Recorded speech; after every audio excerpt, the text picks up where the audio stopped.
para madali, i-give up natin yung KIG. Then, mako-coordinate na natin lahat. But until and unless nandun yung KIG, wala nga po nasa labas po ng ating exclusive economic zone. Paano po malalagay sa entire West Philippine Sea? Umani ng samot-saring reaksyon ang naging pahayag na ito ni Senador Rodante Marcoleta sa isang pagdinig sa Committee on National Defense nitong February 4. Kalaunan ay pinabulaanan ni Marcoleta ang mga pahayag na ito matapos makatanggap ng mga kritisismo na tila kinakampihan niya umano ang China at binansagang isa sa tinaguriang China Tours kaugnay sa sigalot sa laot. Paliwanag ni Marcoleta, his statements were taken out of context. Ang iginigiit niya umano ay operational concerns at hindi nananawagan na isuko ang Philippine territory.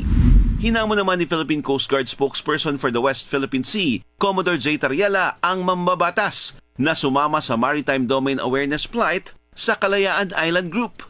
Tsak daw niyang patriotic public servant si Marcoleta na titindig para sa ating karapatan sa WPS. Kaya karangalan daw na i-arrange ang pagsama ng senador sa awareness flight. Makikitaan na dito ang sitwasyon doon, kabilang ang Pag-asa Island kung saan nakatira ang maraming Pilipino. Wala pang sagot si Marcoleta sa hamon ni Tariela. Hindi ito ang unang iringan ni Tariela at Marcoleta.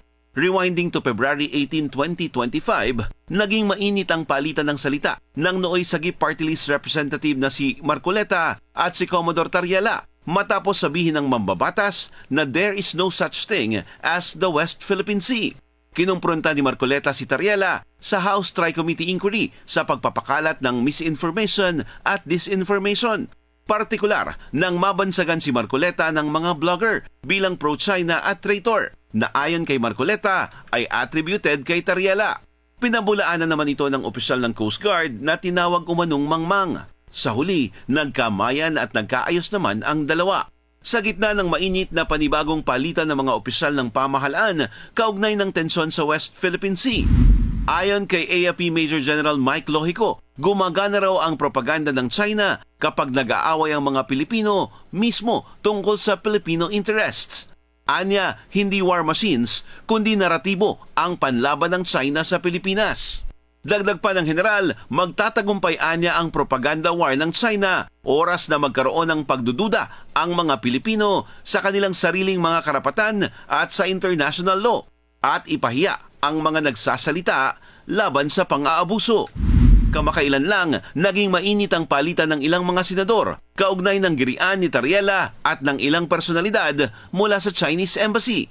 Para naman sa maritime expert na si Professor at Attorney J. Batumbakal, certainly, it's unacceptable for a senator of the Republic, no less, to suggest even that we simply give up any portion of the national territory just on his say-so.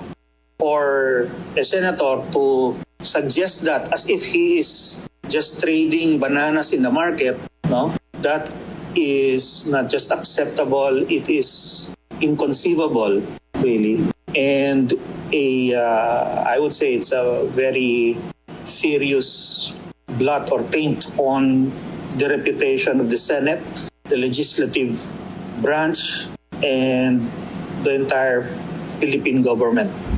para sa abogado na si Attorney Wilfredo Garrido, imbes na isuko ang KIG, si Marcoleta na lang daw ang isuko sa People's Republic of China.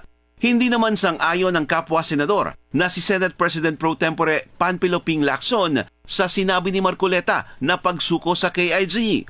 Banta raw sa national security ang mga Pilipinong ibinebenta umano ang bansa para sa pansariling interes. Anya, homegrown traitors ang mga ito at karaniwang source ng intelligence information. Giit ng senador, dapat lang ipagtanggol ang karapatan ng Pilipinas sa West Philippine Sea, lalo na sa panggigipit ng mga dayuhan. Ikinalungkot din ni Senador Erwin Tulfo ang sinabi niyang opinyon ni Marcoleta sa pag-surrender sa KIG. Giit ni Tulfo, maraming nagbuwis ng buhay para sa kalayaan natin, kaya nakakahiya para sa sakripisyo nila na sa henerasyong ito ay ganun lang kadaling isusuko na ang teritoryo ng bansa. Maling mindset din daw na isiping maliit lang tayo at kaya tayong durugin ng ibang bansa. Kaya naman may panukala si Tulfo na isama sa kurikulum ng edukasyon ang pag-aaral tungkol sa West Philippine Sea sa lahat ng antas. Sa kabila naman ng mga ingay sa politika, tuloy ang bilateral at multilateral cooperation activities sa pagitan ng Tropang Kano at Pinoy sa bahagi ng West Philippine Sea. Nitong February 6, nagsagawa ng bilateral bomber air patrol ang Philippine Air Force at US Air Assets sa bahagi ng WPS. Continue to face the challenges that we have at the Indo-Pacific region, but it's more on the continued cooperation that we have with the United States, and we will continue to make it even stronger, as we have, I think, we've shown that in the past number of years. Bunga na rin ang schedule ng mga pagsasanay ng militar kung saan bahagi ng area of exercise ay ang West Philippine Sea at ang karagatan o himpapawid na sakop ng ating exclusive economic zone.